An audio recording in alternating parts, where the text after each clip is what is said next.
ఈ రోజుల్లో చాలామంది ఇంట్లో నుండి డబ్బు సంపాదిస్తున్నారు.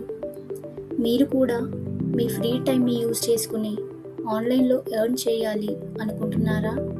ఎలా స్టార్ట్ చేయాలో తెలుసుకోవాలి అని ఉందా? అయితే ఈ వీడియో స్కిప్ చేయకుండా లాస్ట్ వరకు చూడండి. హాయ్ ఫ్రెండ్స్, నా పేరు సాధన, క్రియేటర్ ఆఫ్ డిజిటల్ విజయం. ఈరోజు మనం ఇన్స్టాగ్రామ్ స్ట్రాటజీ గురించి తెలుసుకుందాం.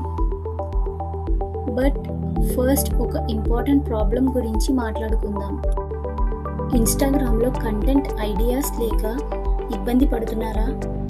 మీరు ఒక్కరే కాదు, చాలామంది beginners, home makers same problem face చేస్తున్నారు. సోషల్ మీడియా స్ట్రాటజీ అంటే ఏంటి? సోషల్ మీడియా స్ట్రాటజీ అంటే ర్యాండమ్ పోస్టింగ్ కాదు, ఒక ప్రాపర్ ప్లాన్తో కంటెంట్ క్రియేట్ చేయడం, రైట్ ఆడియన్స్కి రైట్ టైంలో రీచ్ అవ్వడం, కన్సిస్టెన్సీ మెయింటైన్ చేయడం, గ్రోత్ అచీవ్ చేయడం. స్ట్రాటజీ లేకపోతే ఏమవుతుంది? మనం ర్యాండమ్గా పోస్ట్ పెట్టడం వల్ల వ్యూస్ రావు, కన్సిస్టెన్సీ మెయింటైన్ చేయడం కష్టమవుతుంది, ఎంగేజ్మెంట్ తగ్గిపోతుంది, ఫ్రస్ట్రేషన్ పెరుగుతుంది, చివరికి ఇన్స్టాగ్రామ్ వదిలేస్తాము. మీలో ఎంతమంది ఈ స్టేజ్లో ఉన్నారు? కమెంట్స్లో ర్యాండమ్ అని టైప్ చేయండి. దీనికి ఒక సింపుల్ సొల్యూషన్ ఉంది. ఇన్స్టాగ్రామ్లో సక్సెస్ రావాలంటే కన్ఫ్యూజన్ కాదు, ఒక clear system plus content plan అవసరం.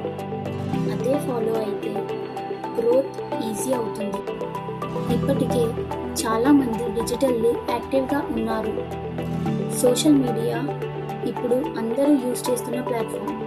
Students, home makers, business owners అందరూ ఆన్లైన్లో ఉన్నారు.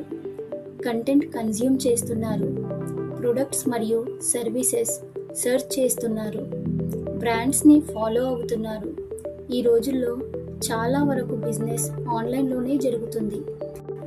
సోషల్ మీడియా మన డైలీ లైఫ్లో భాగం అయిపోయింది. ఇప్పుడు ప్రతి ఒక్కరూ సోషల్ మీడియా యూజ్ చేస్తున్నారు, కానీ చాలామంది దీన్ని ఎంటర్టైన్మెంట్ కోసమే వాడుతున్నారు. సరైన విధంగా యూజ్ చేస్తే ఎంటర్టైన్మెంట్ నుండి ఎర్నింగ్ లెవెల్కి వెళ్ళొచ్చు. మరి మీరు ఇన్స్టాగ్రామ్ని దేనికోసం యూజ్ చేస్తున్నారు? ఎంటర్టైన్మెంట్ కోసమా లేదా ఎర్నింగ్ కోసమా? కమెంట్స్లో టైప్ చేయండి. ఈ వీడియో మీకు నచ్చితే లైక్ చేయండి, షేర్ చేయండి.